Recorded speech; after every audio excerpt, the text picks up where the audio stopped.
राधे राधे दोस्तों। आज मैं आपको एक गर्भवती नागिन और एक गर्भवती रानी की कहानी सुनाऊंगी। एक समय की बात है, एक नागिन गर्भवती थी, लेकिन उसके पीछे एक तांत्रिक पड़ा हुआ था। वह तांत्रिक नागिन को अपने वश में करना चाहता था और नागिन यह चाहती थी कि उसके बच्चे सही सलामत हो। बाकी उसके साथ जो कुछ भी हो उसे उसकी परवाह नहीं थी। तांत्रिक के मंत्रों की वजह से वह नागिन काफी हद तक घायल भी हो गई थी।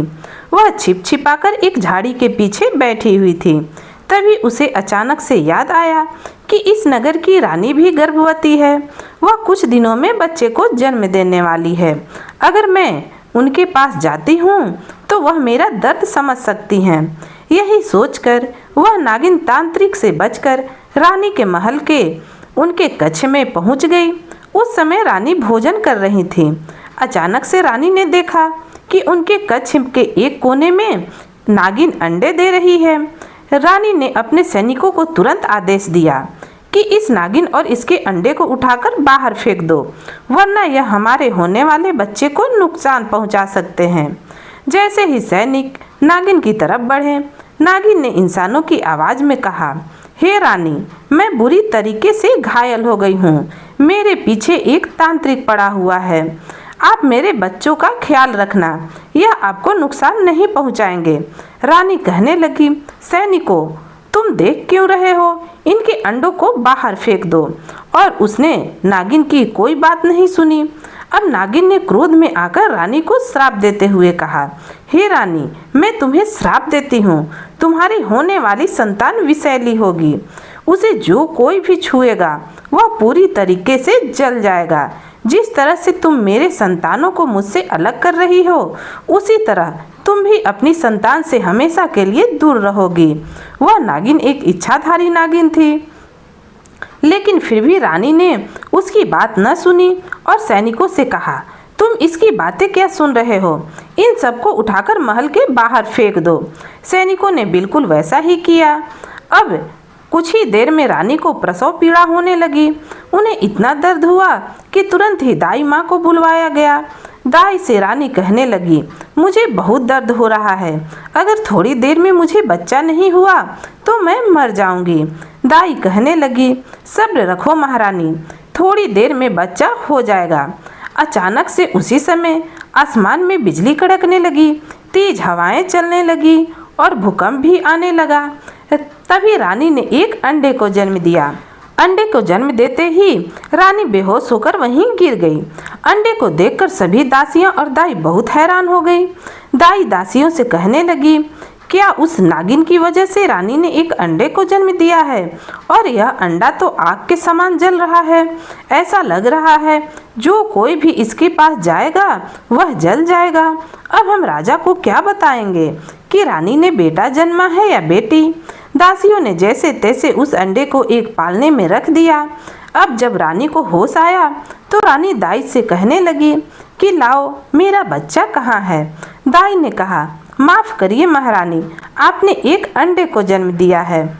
यह बात सुनकर रानी कहने लगी, क्या तुम पागल हो गई हो? मैं कोई चिड़िया हूँ जो एक अंडे को जन्म दूंगी? लाओ, मेरा बच्चा मुझे दो। जब रानी कुछ समझने को तैयार न थी तो एक दासी उस अंडे को रानी के पास ला रही थी। तभी अचानक से फिर से आसमान में बिजली कड़की, तेज हवाएं चलने लगी और डर के मारे दासी ने उस अंडे को हाथ से छोड़कर जमीन पर गिरा दिया। अब जमीन पर गिरते ही उसमें से एक बहुत सुंदर सी लड़की निकली। लड़की को देख रानी बहुत प्रसन्न हुई। वह कहने लगी, मुझे बेटी हुई है और तुम कह रही हो कि मैंने अंडे को जन्मा है। दासी जैसे ही राजकुमारी को गोद में उठाकर रानी को देने जा रही थी कि उनके हाथों में बहुत जलन होने लगी। वह रानी से बोली, महारानी, राजकुमारी का पूरा शरीर विष से भरा हुआ है। मेरे हाथों में बहुत जलन हो रही है। जैसे तैसे करके दासी ने राजकुमारी को रानी को थमा दिया। रानी को भी बहुत जलन हो रही थी, परंतु माँ की ममता के आगे उन्हें वह जलन महसूस न हुई। रानी ने दाई से कहा, देर किस बात की, जाओ और महाराज को सूचना दो कि उन्हें एक राजकुमारी हुई है। दासी डरते डरते राजा के पास गई और कहने लगी, महाराज, महारानी ने एक राजकुमारी को जन्मा है। अब राजा बहुत प्रसन्न हुआ, परंतु दासी के मुख की ओर देखते हुए कहा, राजकुमारी हुई है, तुम्हें खुश होना चाहिए। तुम इतनी उदास क्यों हो और डरी हुई क्यों लग रही हो? दाई ने सारा किस्सा राजा को कह सुनाया। राजा यह सब सुनकर बहुत भयभीत हुआ। उसने तुरंत ही अपने राजगुरु और बड़े बड़े पंडित महात्माओं को बुलाया और कहने लगा, इन राजकुमारी की कुंडली देखो। राजकुमारी की कुंडली देखते ही सभी चौंक उठे। वे कहने लगे, हे महाराज, यह कन्या तो राज्य के लिए बिल्कुल भी शुभ नहीं है। इसके होने से राज्य में बहुत बड़ी विपदा आ सकती है। इसके होने से बिजली का कड़कना, तेज हवाएं चलना, ये सब कुछ आम बात हो जाएगी। हमारे राज्य में भी तबाही आ सकती है। राजा ने तुरंत ही राजकुमारी को एक कक्ष में बंद करवा दिया। अब राजा बहुत दुखी हुआ, क्योंकि वह अपनी बेटी के साथ ऐसा कर रहा था। राजा ने राजगुरु से कहा कि आखिर है तो वह मेरी बेटी, मुझे क्या करना चाहिए? मुझे तो कुछ समझ नहीं आ रहा। तभी राजगुरु ने उन्हें सुझाव दिया कि आप राजकुमारी के लिए शीश महल बनवा दीजिए। राजकुमारी हमेशा उसी शीश महल के अंदर रहेंगी। आप बाहर से देख सकते हैं कि राजकुमारी कैसी है, उन्हें किसी बात की तकलीफ तो नहीं। राजा ने तुरंत ही राजकुमारी के लिए शीश महल बनवा दिया और राजकुमारी को उसके अंदर बंद कर दिया। पूरे राज्य में अब तबाही आ गई थी। भूकंप के कारण किसानों की फसलें भी बर्बाद हो गई थी। कुछ लोगों के घर भी गिर गए थे। राजा के राज्य में आर्थिक तंगी भी आ गई थी, लेकिन धीरे धीरे राज्य में तो सुधार आ गया। लेकिन राजकुमारी भी बड़ी होने लगी और देखते देखते राजकुमारी 16 साल की हो गई। राजा ने राजकुमारी का नाम विष कन्या रख दिया था, क्योंकि राजकुमारी के शरीर में पूरी तरह से विष भरा हुआ था। एक दिन राजकुमारी राजा से कहने लगी, पिताजी, मुझे इस महल के बाहर निकाल लीजिए। मुझे समझ में आ गया है कि मेरा नाम विष कन्या क्यों रखा गया है। मैं किसी को कुछ भी नुकसान नहीं पहुंचाऊंगी। अब राजा बेटी के मुंह में आकर राजकुमारी को शीश महल से बाहर निकाल दिया। शीश महल के बाहर आते ही राजकुमारी बहुत प्रसन्न हुई। एक दिन उसने देखा कि तालाब में खरगोश डूब रहा है। खरगोश को बचाने के लिए राजकुमारी तालाब में कूद गई। अब राजकुमारी के तालाब में कूदते ही तालाब का पानी विषैला हो गया। खरगोश तो मर गया। बाकी के सारे जीव जंतु और जिन लोगों ने तालाब का पानी पिया वे सब भी मर गए।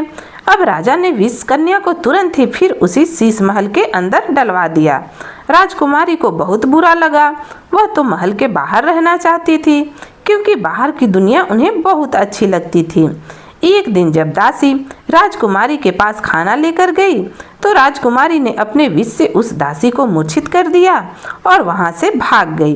वे भागते भागते महल के बाहर पहुंच गई और सोचने लगी, अब मैं इस महल में लौटकर कभी नहीं जाऊंगी। मुझे तो बाहर की दुनिया अच्छी लगती है। विष कन्या इधर उधर घूम ही रही थी, तभी अचानक से वहां पर वही तांत्रिक आ जाता है। तांत्रिक अपनी तंत्र विद्या से यह पता लगा लेता है कि वह इच्छाधारी नागिन उसके आसपास ही है। तांत्रिक ने अपने मंत्रों का जाप किया और तुरंत ही विष कन्या को कैद में ले लिया।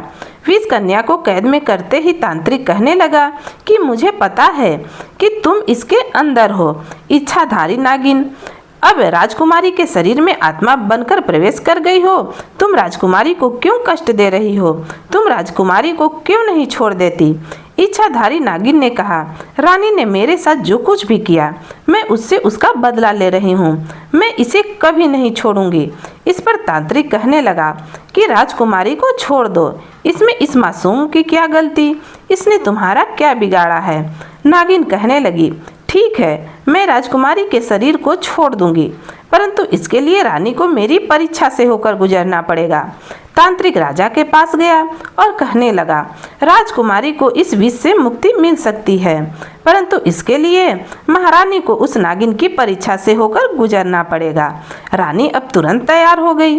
वह कहने लगी, मैं अपनी बेटी को पाने के लिए किसी भी परीक्षा से गुजरने के लिए तैयार हूँ।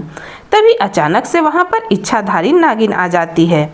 वह कहने लगती है, तुझे क्या लगता है रानी, यह कोई मामूली परीक्षा है? इसमें तेरी जान भी जा सकती है। रानी कहने लगी, मैंने बहुत बड़ी गलती की थी। आज मुझे उस गलती का पछतावा है। मैं अपने पापों का फल अपनी बेटी को नहीं भुगतने दूंगी। अब मैं अपने पापों का प्रायश्चित करना चाहती हूँ ताकि मेरी बेटी को इस विष भरी जिंदगी से आज़ादी मिल जाए। नागिन कहने लगी, तो सुनो रानी, तुम्हें 3 दिन तक पूजा करना होगा और फिर तुम्हें इसके लिए नागलोक भी जाना होगा। जब तुम नागलोक जाकर वहाँ पूजा करोगी तो तुम्हारे पास बहुत सारे सर्प आएंगे और तुम्हें डसेंगे भी। लेकिन इस सब के बावजूद तुमने अगर नागरानी को खुश कर लिया तो तुम्हारी बेटी के शरीर से सारा विष निकल जाएगा। रानी ने उस नागिन से कहा कि तुम मुझे बताओ कि इस पूजा को कैसे करना होगा। नागिन ने कहा, तुम्हें 1 दिन का पूजा जंगल में करनी होगी। इसके बाद वहाँ तुम्हें एक कुआं दिखाई देगा और तुम उस कुएं से नीचे उतरकर जाओगी और वहीं से नागलोक का रास्ता है। रानी तुरंत ही जंगल में पूजा करने के लिए चली गई और वहाँ 1 दिन तक रानी पूजा की।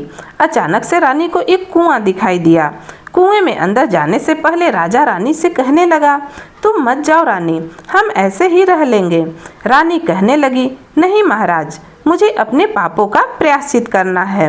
अगर मैंने यह नहीं किया तो हमारी बेटी पूरा जीवन ऐसे ही जिंदगी जिएगी और मैं उसके लिए ऐसा नहीं चाहती हूँ। अगर मैं लौट कर न आई तो आप मेरी बेटी का ध्यान रखना। इतना कहकर रानी उस कुएं में नीचे उतर गई। कुएं में पानी भरा था परंतु वह आगे बढ़े ही जा रही थी। अचानक से रानी को एक दरवाजा दिखाई दिया। रानी ने दरवाजा खोलकर आगे बढ़ा तो वह नागलोक में पहुंच गई। रानी ने वहां पर पूजा करना शुरू कर दिया। जैसे ही वह पूजा करने लगी वहां पर बहुत सारे सांप एक साथ आ गए। सांपों ने रानी को डसना शुरू कर दिया, लेकिन रानी ने पूजा करना बंद नहीं किया। परंतु अंत में उनके शरीर में इतना विष फैल गया कि उन्होंने अपने प्राणों को त्याग दिया।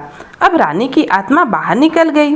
तभी अचानक से वहां पर नागरानी आ गई। नागरानी कहने लगी, तुम्हारी पूजा अधूरी रह गई रानी, मैं तुम्हें इसका फल नहीं दे सकती। रानी की आत्मा कहने लगी, मुझे पता है कि मैं अपनी पूजा पूरी नहीं कर पाई, इसलिए मैं आपसे कुछ नहीं मांगूंगी। आज मेरे पापों की वजह से मेरी बेटी अपना जीवन इसी तरह से जी रही है। एक माँ होकर भी मैंने दूसरी माँ का दर्द नहीं समझा, इसलिए भगवान मुझे पापों की सजा दी है। नागरानी कहने लगी, हे रानी, तुम्हें अपनी गलतियों का एहसास हो गया है, इसलिए मैं तुम्हें एक चीज़ दे सकती हूँ। तुम बताओ, अपना जीवन चाहती हो या अपनी बेटी का? रानी की आत्मा कहने लगी, मैं जीकर क्या करूँगी? आप मेरी बेटी के शरीर से वह विष निकाल दीजिए, उसे एक मामूली सी लड़की बना दीजिए ताकि वह भी अपना जीवन बाकी लड़कियों की तरह जी सके। इतने पर वह इच्छाधारी नागिन भी वहां आ जाती है और कहने लगती है, नागरानी, आप रानी को भी ठीक कर दीजिए। रानी को अपनी गलती का एहसास हो गया है। उन्होंने अपनी जान की परवाह किए बिना अपनी बेटी के लिए इतना बड़ा कदम उठा लिया। आज मुझे पता चल गया कि सचमुच में रानी को अपने किए पर पछतावा है। आप रानी के बदले मेरी जान ले लीजिए। वैसे भी मैं जीकर क्या करूँगी? मेरे बच्चे तो इस दुनिया में हैं नहीं, मुझे भी यहाँ पर नहीं रहना। नागरानी कहने लगी, मैं रानी का जीवन दान दे रही हूँ और मैं राजकुमारी को भी ठीक कर दूंगी। इसके अलावा मैं तुम्हारी जान भी नहीं लूँगी। तुम भी अपना जीवन आराम से जी सकती हो। कुछ दिन बाद तुम फिर से माँ बनोगी और एक बेटी को जन्म दोगी। याद रखना, तुम्हारी आने वाली संतान नागलोक की रानी बनेगी।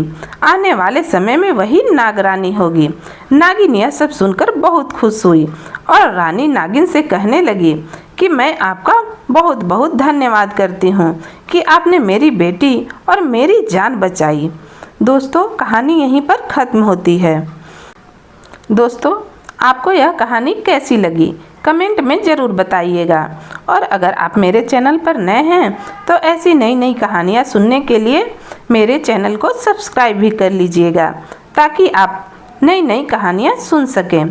कहानी को पूरा सुनने के लिए बहुत बहुत धन्यवाद।